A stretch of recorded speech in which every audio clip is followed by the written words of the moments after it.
The Grand Assembly Hall of the Vexar Concord was designed, quite deliberately, to crush the spirit of anyone who dared stand before it. I should know. I helped design the damned thing. My name is Vorik. I am, or rather was, the third adjunct to the High Council of the Vexar Concordance, which is a fancy way of saying I got to watch the real decision-makers do their jobs while I took notes and nodded at appropriate intervals. But that day, that bizarre, unforgettable day when the human ambassador arrived, I had the best seat in the entire hall to witness what would later become known as the incident that changed everything. Let me set the scene for you, because context matters, and oh, what a scene it was. The hall itself stretched nearly 400 meters from end to end, with ceilings that soared so high above us that they vanished into a carefully maintained atmospheric haze. Gravity plating beneath the obsidian floors could be adjusted to make visitors feel as though they were being pressed into the ground by the weight of worlds. The temperature regulators were programmed to shift randomly, keeping guests perpetually uncomfortable. And the lighting. The lighting was my personal contribution, a masterwork of psychological warfare that cast shadows in all the wrong places, making everyone look slightly sinister, slightly untrustworthy, slightly small. We Vexar take our intimidation seriously. On that particular morning, the 17 members of the High Council sat arranged in a massive semicircle on their elevated platforms, each one positioned precisely 3 meters above the speaking floor, forcing anyone addressing them to crane their necks upward like supplicants before gods, which was, of course, entirely the point. The human ambassador had been summoned to answer for his species' latest transgression, which, if I am being honest, was barely a transgression at all. Some mining dispute in the outer fragments, some territory that both humanity and the Concordance claimed, some resources that both sides wanted. Standard stuff, really. The kind of thing that gets sorted out with a few stern words. Some posturing, maybe a minor concession or two, and everyone goes home feeling like they won something. Except the High Council had decided to make an example of the humans. They are too comfortable. High Chancellor Threxis had declared 3 days prior, during the preliminary session I was not supposed to have overheard, but did anyway, because, well, junior adjuncts survive by knowing things. They walk our halls without proper deference. They negotiate as though they are our equals. This must end. We will remind them of their place. And so the trap was set. The human ambassador would be summoned. He would be made to understand in no uncertain terms that humanity was a junior species in a galaxy run by their betters. He would leave humbled, perhaps even humiliated, and word would spread. The other upstart species would take note. Order would be maintained. It was a good plan, a solid plan, a plan that had worked flawlessly on dozens of other species over the centuries. And then Marcus Vance walked into the hall, and everything went sideways. I will never forget my first glimpse of him. The main doors, massive slabs of polished titanium alloy that required 6 guard servitors to open, swung wide with a grinding hiss that echoed through the chamber like the growl of some ancient beast. Every species reacted to that sound with at least a flicker of instinctive fear. Every species. Marcus Vance walked through those doors as though he was entering a coffee shop. He was tall, even by human standards, probably close to 2 meters. With that peculiar build humans have, all long limbs and upright posture that looks fragile until you remember that humans come from a death world with gravity that would crush most civilized species. His hair was dark, starting to gray at the temples in that way human hair does when they reach middle age, cut short and practical. His face was unremarkable, the kind of face you would forget 5 minutes after meeting him, except for the eyes. Oh, those eyes. They were calm. Completely, utterly, almost supernaturally calm. Like still water, like deep space. Like someone who has seen everything the universe has to offer and found it all mildly interesting at best. He wore a simple suit, human style, dark blue with a white shirt underneath, and he carried nothing except a small leather case tucked under one arm. No weapons, no guards, no attendants, no ceremonial regalia. Just a man in a suit with a briefcase. The doors ground shut behind him with another ominous rumble. The atmospheric processors kicked up a notch, adding a low thrumming vibration that most species found deeply unsettling on an instinctive level. The temperature dropped 4 degrees in as many seconds. Marcus Vance did not react. He simply walked forward, his footsteps clicking softly on the obsidian floor. each step measured and even, until he reached the speaking circle at the center of the hall. Then he stopped, set down his briefcase, and looked up at the assembled council with an expression of polite attention. "Hi, Chancellor Threxus."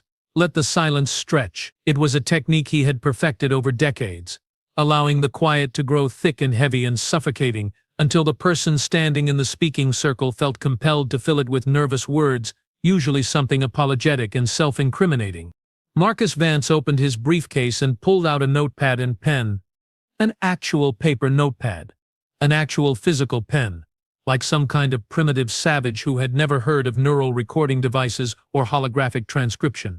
He flipped the notepad open to a blank page, clicked the pen twice, testing it, then looked back up at the council with that same expression of calm, polite attention.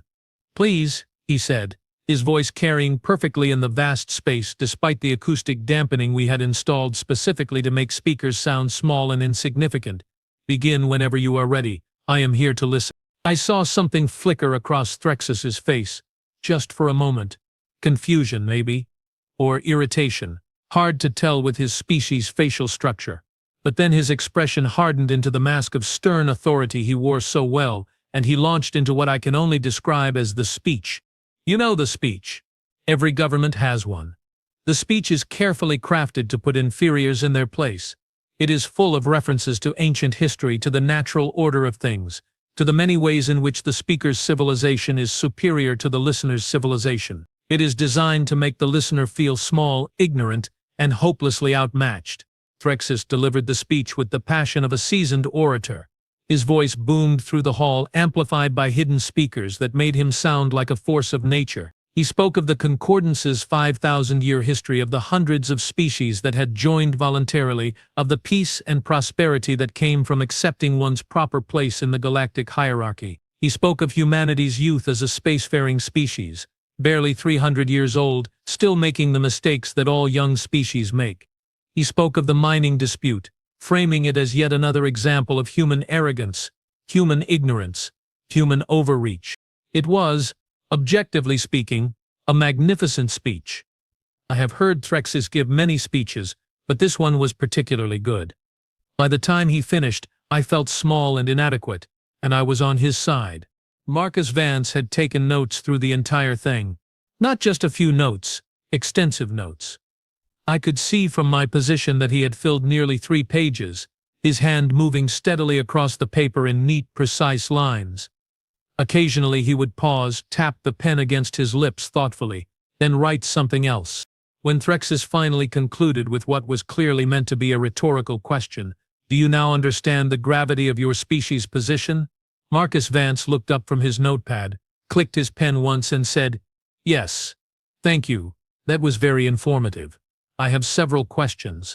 Several of the council members actually recoiled slightly. I saw Adjunct Prime Kellix physically jerk backward in her seat. The concept of questions had apparently not occurred to anyone. Threxus recovered quickly. "You may ask." Marcus Vance consulted his notes. "You mentioned that the Concords has maintained peace for 5,000 years. Could you provide specific examples? I am particularly interested in conflicts that were resolved without military intervention." There was a pause. Threxus glanced at his fellow council members. "That is not relevant to the current discussion." "I see." Marcus made a note. "And regarding the mining rights in question, you stated that the Concordans claimed the territory first. Could you provide the date and method of that claim? I want to ensure our records are accurate." Another pause, slightly longer. "The territory has always belonged to the Concordants." "Always is a long time." Marcus smiled slightly. It was not a hostile smile. It was the smile of someone who has just heard something interesting. "Could you be more specific?" I watched Threxus's neck ridges flush purple, which in his species indicated rising blood pressure and mounting frustration. "Young human, you are here to answer for your species' actions, not to interrogate this council." "Of course." Marcus nodded agreeably and made another note. "My apologies. Please continue with your questions for me. I am prepared to answer anything you wish to ask." But here was the thing, and I realized it at the exact same moment Threxus did. We had not actually planned any questions. The entire session had been designed as a one-way communication. We would speak, they would listen, they would leave properly chastened. The concept that the human might have questions of his own, might want clarification, might treat this as an actual diplomatic exchange rather than a scolding, had never entered anyone's planning. Council member Vorin, who represented the military interests and had never been accused of possessing an overabundance of subtlety, decided to take a more direct approach. "Your species is weak," he announced, his translator rendering his guttural speech into flat, declarative sentences. "You lack the fleet strength to challenge the concordance. You lack the resources to sustain a prolonged conflict. You lack the allies to support your position. These are facts. What do you have to say to these facts?" Marcus Vance looked at Vorin for a long moment, pen poised above his notepad. Then he wrote something down and said, "I appreciate your directness, Council Member Vorin. May I ask how you arrived at these assessments? I am always interested in how other species gather and analyze intelligence." Vorin's facial tendrils stiffened. "That is classified information." "Of course. Another note. I understand completely. Operational security is important, though I would point out that if your intelligence-gathering methods are classified, then the conclusions drawn from that intelligence should perhaps be presented with appropriate caveats about confidence levels and potential information gaps. Are you suggesting our intelligence is faulty?" Vorin's voice had risen half an octave. "Not at all." Marcus looked genuinely surprised at the suggestion. "I am simply noting that intelligence analysis is an imperfect science, subject to all the usual limitations of incomplete information and cognitive bias. I am certain your analysts are excellent, but surely they would be the first to acknowledge that their assessments come with some margin of error. Do they not?" The temperature in the room had dropped another 3 degrees. I was starting to shiver and I was wearing a thermal underlayer. Marcus Vance still looked comfortable. Council member Azrix, who was generally considered the most diplomatic of the group, tried a different approach. "Ambassador Vance, perhaps we are not making ourselves clear. The Concordance is offering humanity a choice: accept our terms regarding the disputed territory, acknowledge our authority in this matter, and we can move forward as partners, or refuse and face the consequences. This is not a negotiation. This is a statement of reality." Marcus Vance smiled. It was a warm smile, the kind of smile you give to a friend who has just said something kind. "Council member Azrix, I truly appreciate you framing this in such clear terms. It helps enormously. May I ask what specific consequences you are referring to? I want to make sure I fully understand the parameters of this choice before I convey it to my government." Azrix blinked, all 3 of his eyes. "Economic sanctions, trade restrictions, possible military action if necessary." "I see." More notes. Marcus was on his 4th page now. "And these consequences would be applied how quickly? Immediately upon my refusal, or would there be some sort of escalation timeline? Also, would the sanctions be comprehensive or targeted? And regarding military action, could you clarify what specific actions you are considering? This information will be very important for my government's decision-making process." I could see the confusion spreading through the council like a virus. This was not how these sessions were supposed to go. The human was supposed to be afraid or angry or desperate. He was supposed to plead or bluster or try to negotiate from a position of weakness. He was not supposed to sit there calmly asking for clarifying details as though this were a business meeting. Chancellor Threxus finally had enough. He rose from his seat, all 4 of his primary limbs extended in a dominance display that had made many beings instinctively prostrate themselves. "Enough." His voice echoed through the hall like thunder. "You stand before the High Council of the Valkontuans, human. Show proper respect." Marcus Vance looked up at Threxus with an expression of mild concern. "High Chancellor, I apologize if I have given offense. That was certainly not my intention. I have been listening carefully to everything you have said, taking extensive notes, and asking questions to ensure I fully understand your position. In my culture, this demonstrates respect and serious engagement. If this is not appropriate protocol for the Concords, please tell me what you would prefer, and I will adjust my behavior accordingly." His voice never rose, his posture never changed. He simply stood there, notepad in hand, waiting patiently for guidance. And in that moment I understood what he was doing. It hit me like a physical blow, so obvious I almost laughed out loud. He was being perfectly reasonable. aggressively reasonable, relentlessly reasonable.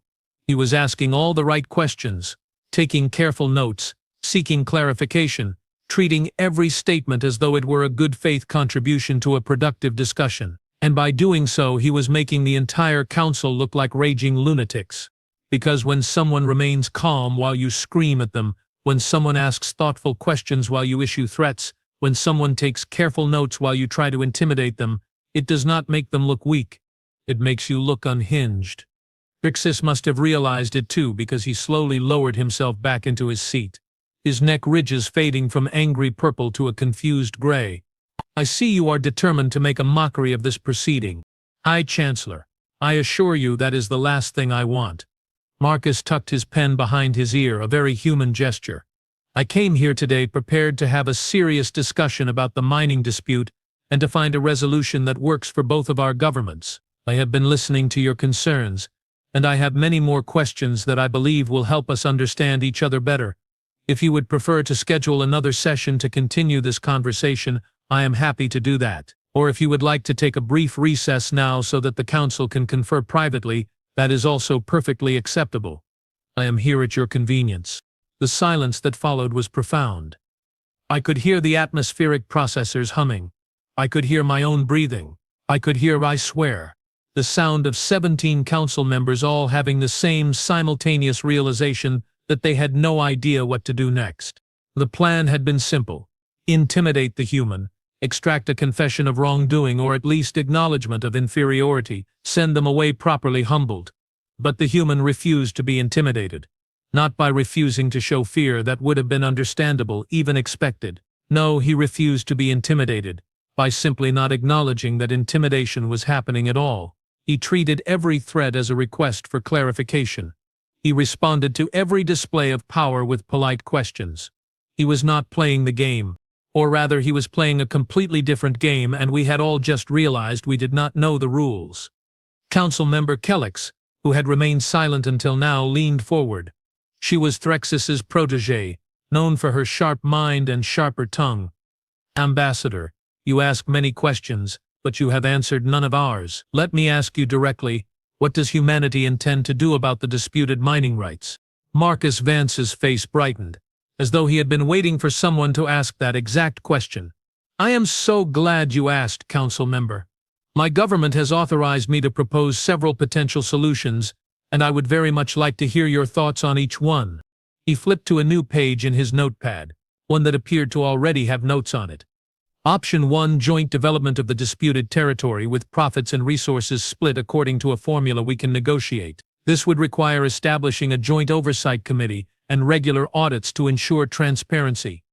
Option 2, we agree to lease mining rights from whichever party can demonstrate a stronger historical claim pending independent arbitration. Option 3, we both agree to exclude the territory from development for a period of, say, 50 years, allowing time for a comprehensive environmental and geological survey that might reveal alternative solutions. He looked up. I have 3 more options, if none of those appeal to you, but I thought we should start with the most straightforward approaches. What are your thoughts? I saw Kellex actually glance at Threxis, uncertainty written across her features. Threxis looked at Virion. Virion looked at Azrix. Azrix looked at me for some reason, as though a junior adjunct would have any insight into what fresh hell we had stumbled into. Marcus Vance waited patiently, pen ready, that same expression of calm attentiveness on his face. We, Threxis began, then stopped. Started again. The council will need time to review your proposals. Of course, Marcus made a note. Would a week be sufficient? I know that coordinating 17 different council members must be quite challenging. I am happy to make myself available for follow-up questions during that time. Oh, and I should mention I will be forwarding a full transcript of today's session to my government along with my notes and observations. If any council members would like to provide official clarifications or corrections to anything that was said, please let me know within the next 48 hours. I want to make sure our records are completely accurate. The meeting ended shortly after that, not because anyone officially ended it, but because it simply ran out of momentum, like a machine that has been unplugged and is slowly grinding to a halt. Threxis mumbled something about reconvening at a later date. Marcus Vance thanked everyone for their time, packed up his notepad and pen, picked up his briefcase, and walked out of the hall with the same measured, unhurried pace he had entered with. The doors ground shut behind him. For a long moment, nobody moved, nobody spoke. We all just sat there trying to process what had happened. Finally, Vorian broke the silence. "What in the 17 hells just occurred?" I think I heard myself say, though I had not planned to speak. "I think we just got outmaneuvered by a human with a notebook." Threxus turned to look at me, his expression unreadable. "Explain." "He came prepared for an intimidation session," I said slowly, working through it as I spoke. But instead of reacting with fear or anger or desperation, he treated it as though it were a legitimate diplomatic exchange. Every time we tried to threaten him, he asked for specifics. Every time we tried to make him feel small, he responded with genuine curiosity. He took extensive notes, which means he has documentation of everything said. And now he is going to send a full transcript back to Earth, where human diplomats and analysts will spend weeks tearing apart every word we said, looking for inconsistencies, weak points, and tactical errors. I paused, then added, and he proposed multiple solutions to the actual problem, which makes us look like we are more interested in dominance displays than in actually resolving the dispute, which, to be fair, we are, but now everyone is going to know it. The silence that followed was even heavier than before. "How did we not see this coming?" Azrix asked quietly. "Because," Kellic said, and I heard something like grudging admiration in her voice, "because he did not do anything wrong. He was respectful, polite, attentive, and constructive. He asked reasonable questions and offered reasonable solutions. There is nothing in the transcripts that makes him look bad. Everything that makes us look bad we did to ourselves." Threxus stood up slowly, suddenly looking every one of his 140 years. "The human will be back next week for our response to his proposals. I suggest we spend the intervening time figuring out what exactly we are going to say to him." Meeting adjourned. As everyone filed out of the hall, I lingered behind, looking down at the speaking circle where Marcus Vance had stood. I noticed something on the floor, a small piece of paper. I descended from my platform and picked it up. It was a page from his notepad, apparently torn out and dropped accidentally. Or maybe not so accidentally. I looked at what he had written. It was not notes from the meeting. It was a checklist, each item with a small box next to it that had been carefully checked off. Let them talk first. Check. Listen without interrupting. Check. Take visible notes. Check. Ask clarifying questions. Check. Remain calm regardless of provocation. Check. Propose multiple solutions. Check. Thank them for their time. Check. At the bottom of the page, in slightly larger letters, he had written one more line. "Remember, they need something from us, or we would not be here. Be patient. Let them realize it on their own." I stood there for a long time, holding that piece of paper, and I started to laugh. I could not help it. It started as a chuckle, then grew into full, genuine laughter that echoed through the empty hall. The human had not just outmaneuvered us. He had known from the moment he walked in exactly what we were trying to do, and he had a plan for dealing with it. A simple plan. An obvious plan. A plan that consisted entirely of being professional and reasonable, while we made fools of ourselves. And it had worked perfectly. I folded the paper carefully and tucked it into my own notepad. Something told me I was going to want to remember this day. This bizarre, humiliating, enlightening day when a human with a notebook taught the High Council of the Vexar Concortans a lesson we would not soon forget. That sometimes the most devastating weapon is not a gun or a bomb or a fleet of warships. Sometimes it is just a pen, some paper, and the willingness to stay calm while everyone around you loses their minds. I left the hall wondering what would happen when Marcus Vance returned next week, and I found myself, against all odds, looking forward to finding out. The week that followed was, without exaggeration, the strangest of my career with the Vexar Concordants, and considering I once witnessed a council member accidentally set himself on fire during a ceremonial presentation, that is saying something. The morning after Marcus Vance's first appearance, I arrived at my office to find an emergency session already in progress.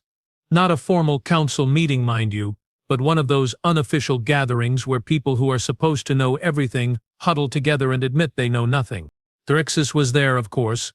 So were Kellic, Azrix, and Vorin.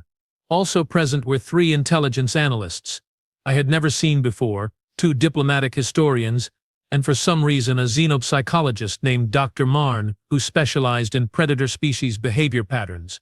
Tell me again, Rexus was saying as I entered. Exactly what happened in that hall. One of the analysts, a nervous-looking Quellan named Rix, pulled up a holographic display. High Chancellor, we have reviewed the complete recording 17 times. The human ambassador Marcus Vance entered at 0900 hours. He remained for 42 minutes. During that time he spoke for approximately 6 minutes total. The council spoke for 34 minutes. The remaining time was silence while the ambassador took notes. And what did our behavioral analysis reveal? Drexus asked. Rix glanced at his colleagues before responding. That is the unusual part, sir. Ambassador Vance displayed no stress indicators whatsoever. No elevated heart rate, no perspiration, no pupil dilation, no micro-expressions of fear or anxiety. His breathing remained steady throughout. Even when you raised your voice, his physiological responses remained completely neutral. So he was drugged, Vorian said flatly. Some kind of chemical enhancement. We considered that possibility, Dr. Marn interjected, her 6 eyes blinking in sequence. But humans do not respond to stress reduction compounds the way most species do. Their neurology is too different. Besides, we scanned for all known substances. He was clean. Then how? Kellex demanded. How does anyone remain that calm while being subjected to the full weight of council authority? Perhaps, I said, and everyone turned to look at me, which I immediately regretted because I really had not meant to speak out loud. Perhaps he was just confident. Confident? Drexus repeated the word as though it were foreign. In his position, in his government's position, in his plan. I pulled out the paper I had found and set it on the conference table. I found this on the floor after he left. I think he meant for us to find it.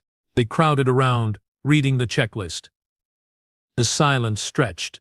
This is a psychological operation, Vorian said finally. He is playing mind games with us. Is it working? Asrix asked quietly. Nobody answered, which was an answer in itself. Over the next 3 days I watched the Concordance's leadership do something I had never seen them do before. They actually researched humanity. Not the cursory intelligence briefings we usually did for new species, but deep, comprehensive analysis.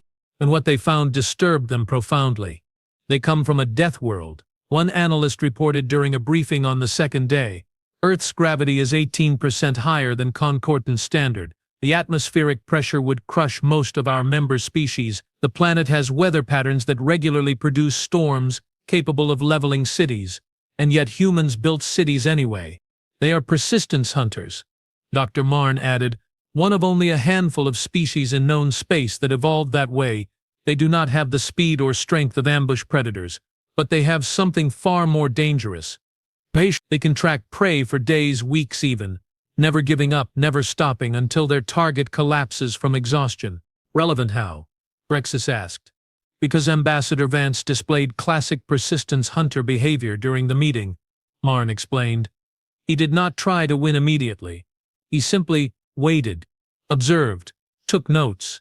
He was tracking us, High Chancellor, waiting for us to tire ourselves out with our own aggression. That is ridiculous. Vorian protested. We are not prey animals. Are we not? Marn tilted her head. What happened in that hall? We expended enormous energy trying to intimidate him.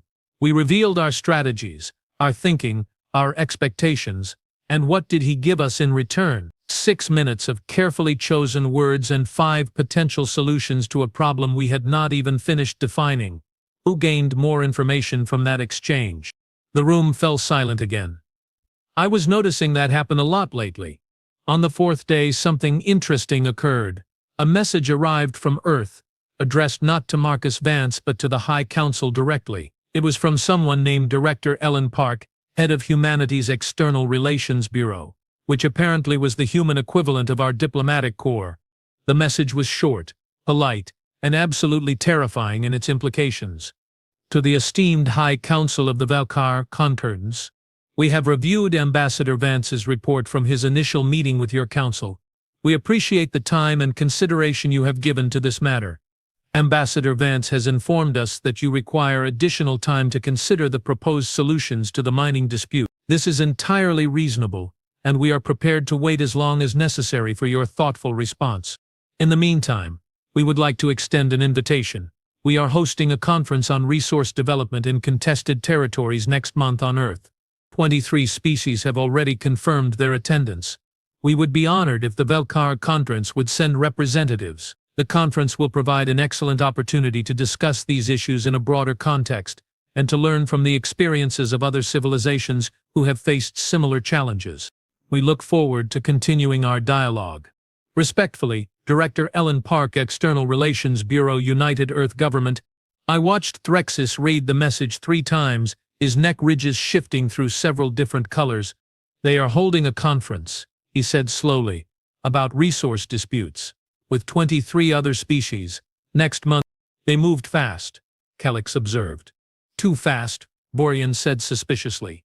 How could they organize a multi-species conference in less than a week? One of the analysts cleared her throat. High Chancellor, we checked. The conference was already scheduled. It has been in planning for 6 months. The mining dispute with us is apparently just one item on a very long agenda. The implications hit everyone at the same time. The humans had not called this conference in response to our disagreement. They had been planning it long before, which meant this dispute, this confrontation that we had treated as a defining moment, was to them just one small issue among many. We were not the center of their attention. We were not even particularly important. We were an item on an agenda. They are isolating us. As Rick said quietly, if we do not attend this conference, we look uncooperative. If we do attend, we are accepting humanity as a legitimate forum host for interspecies disputes. Either way, we lose. We lose more if we do not figure out how to respond to Vance when he returns in 3 days. Threxis said. He looked directly at me. Vortic, you found his checklist. You have been watching this closely. What is your assessment? Everyone turned to look at me again, and I really wished they would stop doing that. High Chancellor, I said carefully. I think we made a fundamental error in our approach. We treated Ambassador Vance as we have treated every other species that has come before the Council. We assumed that overwhelming displays of power would work. But I think humans are different. How so? They do not submit to power, I said. They measure it, assess it, plan around it, but they do not submit to it. That is not how they are built. And Ambassador Vance was never going to be intimidated by our hall or our gravity plating or our speeches, because he came from a world that is actively trying to kill its inhabitants every single day. What could we possibly do to him that is worse than being on Earth during hurricane season? Marn made an approving clicking sound. The adjunct understands. So what do we do? Threxis asked. I took a deep breath. We treat him like an equal, because whether we like it or not, that is what he is. The next 3 days were spent crafting a response, not the response we wanted to give, which would have involved a great deal more authority and a great deal less compromise, but the response we needed to give, the response that would allow us to save face while acknowledging reality. It was exhausting. When the day of Marcus Vance's return finally arrived, I was almost relieved. Almost. The same doors ground open at exactly 0900 hours. The same measured footsteps clicked across the obsidian floor. The same calm, unremarkable human in a dark blue suit carrying a leather briefcase. But this time, something was different. The atmospheric processors ran at normal levels. The temperature remained comfortable. The lighting was adjusted to be merely impressive rather than psychologically oppressive. Small changes. Subtle changes. Changes that Marcus Vance absolutely noticed. If the slight upward twitch of his lips was any indication, he reached the speaking circle, set down his briefcase, and pulled out his notepad and pen. But before he could open it, Threxis, Ambassador Vance, the High Chancellor said, and his voice was measured, controlled, almost conversational. Thank you for returning. The Council has reviewed your proposals, and we have some thoughts to share. Marcus Vance clicked his pen twice. I am listening. What followed was the strangest negotiation I have ever witnessed. Threxis presented a counter-proposal that incorporated elements of Marcus's Option 1 and Option 2, creating a joint development framework with independent arbitration for disputes. Marcus took notes, asked clarifying questions, suggested modifications. Kellex raised concerns about oversight mechanisms. Marcus proposed solutions. Azric's worried about timeline. Marcus offered flexibility. It was, in other words, an actual negotiation between equals, conducted in good faith. And it worked. After 90 minutes they had the framework of an agreement, not a complete treaty that would take weeks of additional work, but a clear path forward that both sides could accept. Marcus would take it back to Earth. The Council would formalize their position. They would meet again in 2 weeks to finalize details. As the session drew to a close, Borkadawan, who had remained mostly silent throughout, suddenly spoke up. Ambassador Vance, I have a question that has been bothering me. Of course, Council member. When you came here last week, you were not intimidated by any of our displays. The hall, the gravity, the temperature shifts, none of it affected you at all. What did humanity do to prepare you for that level of psychological pressure? Marcus Vance smiled, and for the first time it was not his polite diplomatic smile. It was a genuine, warm, slightly amused smile. Council member Vorin, before I became an ambassador, I spent 15 years as a high school teacher on Earth. You could drop me into an active volcano and I would still be less stressed than I was dealing with 30 teenagers before lunch period. Your hall was very impressive, but it lacked the primal terror of a classroom full of hungry 15-year-olds who just found out their exam was moved up a day. There was a long pause. Then as Rick started laughing, it began as a chuckle and grew into full, genuine laughter. After a moment, Kelix joined in. Then surprisingly, even Threxis allowed himself a small, dry chuckle. A teacher, Rorian repeated, sounding somewhere between impressed and horrified. They sent us a teacher. They sent you a professional, Marcus corrected gently, who happens to have experience managing conflict, mediating disputes, and staying calm when everyone around him is losing their minds. Which, if I may say so, seems to be exactly what this situation required. Indeed, Threxis said, and I heard something like respect in his voice. Ambassador Vance, before you go, I am curious. That checklist you left behind last week, the one my adjunct found, was that intentional? Marcus Vance's expression became carefully neutral. High Chancellor, I am afraid I have no idea what you are talking about. I must have accidentally dropped a page from my notes, though if you did find something, I hope it was informative. Very informative, Rexis said dryly. It suggested that you knew exactly what we were trying to do and had a prepared response for every element of our strategy. High Chancellor, Marcus said, and his tone was respectful but firm. With all due respect, your strategy was not particularly subtle. The oversized hall, the elevated seating, the environmental controls, the dramatic speeches. We have historical records going back thousands of years on Earth. Humans have been trying to intimidate each other since we lived in caves. We know every trick because we invented most of them. Did you really think we would not recognize the patterns? The silence that followed was profound. But it was not an angry silence or an embarrassed silence. It was a thoughtful silence. No, Threxis said finally.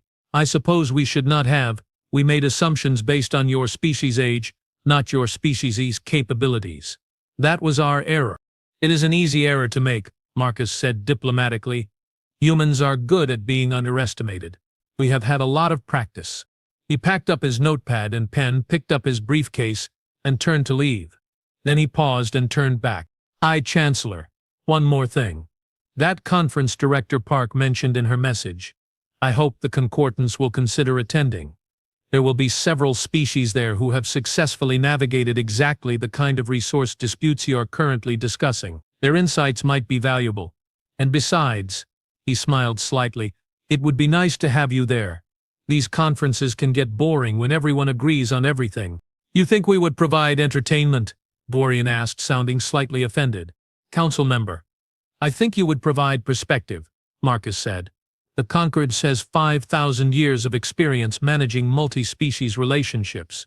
That is genuinely impressive.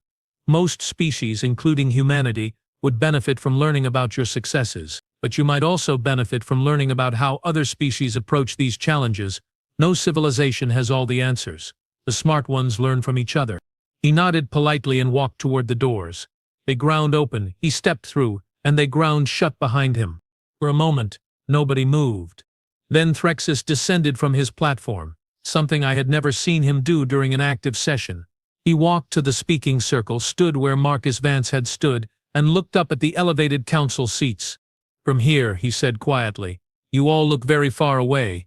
"I, Chancellor?" Cullix asked. "I am trying to imagine standing here alone, looking up at 17 beings who are actively trying to make me feel small and insignificant, and then responding with polite questions and helpful suggestions." He turned slowly, taking in the full scope of the hall. The human was right. Our strategy was not subtle. It was obvious, and he dealt with it by simply refusing to acknowledge it was happening. That took remarkable discipline, or remarkable arrogance. Lorraine muttered. "No," Marn said firmly. "Not arrogance. Confidence. There is a difference. Arrogance would have been meeting our aggression with aggression. Confidence was meeting it with professionalism and patience. Ambassador Vance never had to prove he was strong because he was so secure in his position that our attempts to diminish him seemed irrelevant. Threxus returned to his platform but remained standing. "We will attend the conference on Earth, and we will send our best analysts, not to spy or sabotage, but to actually learn. If humanity and these other species have found better ways to handle resource disputes, we should understand their methods." "A significant shift in policy," Isrix observed. "A necessary shift," Threxus corrected. "The galaxy is changing. It has been changing for a while now, but we have been too busy maintaining our authority to notice. Species are connecting, sharing information, learning from each other. The old model of regional hegemons dictating terms to lesser civilizations is becoming obsolete. If we do not adapt, we will not collapse, but we will become irrelevant, and irrelevance is worse than collapse." Over the following weeks, I watched as the Concordance's relationship with humanity evolved from confrontational to collaborative. The mining dispute was resolved with the joint development agreement Marcus had suggested. Concordance representatives attended the Earth Conference and returned with surprising enthusiasm for several new approaches to interspecies relations. Trade agreements were signed, cultural exchanges were established. It was not a sudden transformation. The Concordans did not abandon 5,000 years of tradition overnight, but something fundamental had shifted. We had learned that there were other ways to be powerful besides intimidation, other ways to lead besides dominance, other ways to build relationships besides fear. And we had learned it from a species we had tried to intimidate, a species that had responded by taking notes and asking questions. 6 months after Marcus Vance's first visit, I was promoted. Adjunct Prime Kellix retired, and to my considerable surprise, Threxus appointed me as her replacement. My first major assignment was to coordinate with the human embassy on a joint research initiative.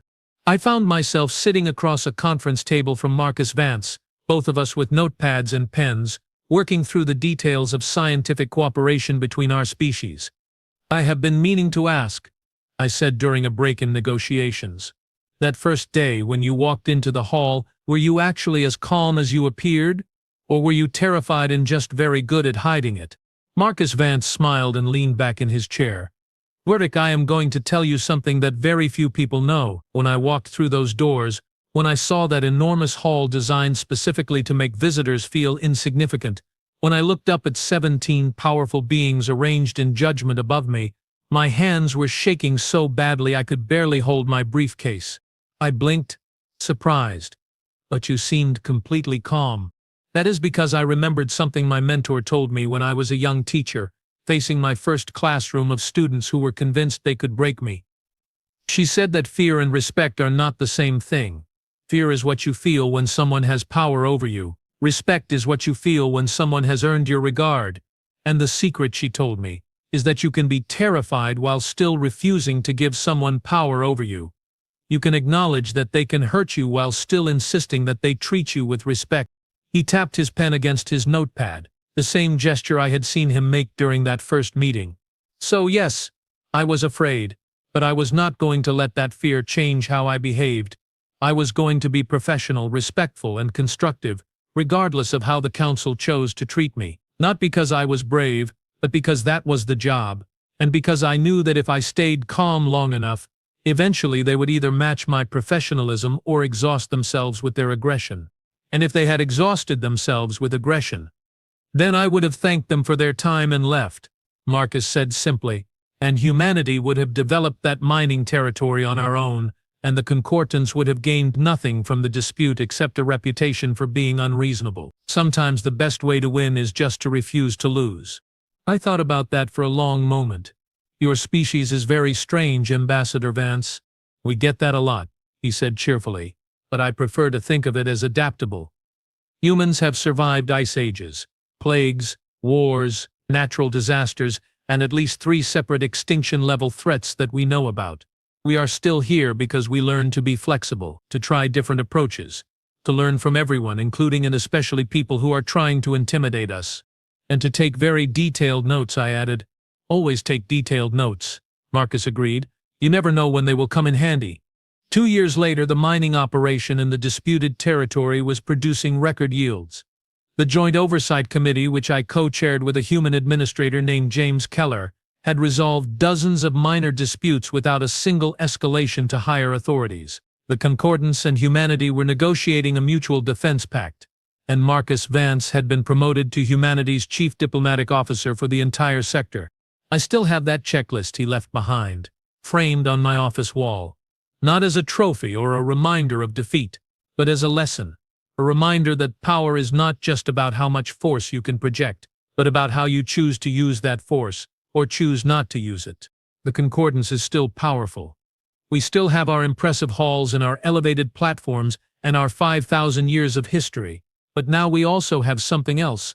We have relationships built on mutual respect rather than fear. We have partnerships with species who chose to work with us rather than being forced to submit to us. We have friends instead of subjects. And we have humans. Strange, persistent, note-taking humans who refuse to be intimidated and instead respond to aggression with questions, threats with curiosity, and confrontation with professionalism. Are they annoying sometimes? Absolutely. They ask too many questions. They challenge too many assumptions, and they have an infuriating habit of being right about things they should not understand yet. But they are also excellent allies, fair trading partners, and surprisingly good teachers. They taught the Concordans something we had forgotten over 5,000 years of dominance, that real power does not come from making others fear you. It comes from making others want to work with you.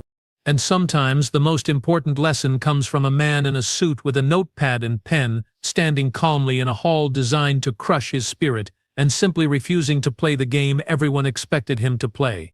I saw Marcus Vance last month at a diplomatic reception. He was surrounded by representatives from a dozen different species, all of them listening intently as he explained something on his ever-present notepad. I caught his eye across the room, and he smiled and raised his pen in greeting. I smiled back and raised my own pen in response, because I had learned something from him too. I had learned that sometimes the most powerful weapon is not a gun or a ship or even authority. Sometimes it is just the patience to stay calm, the wisdom to ask the right questions, and the courage to treat everyone with respect even when they are trying very hard not to deserve it.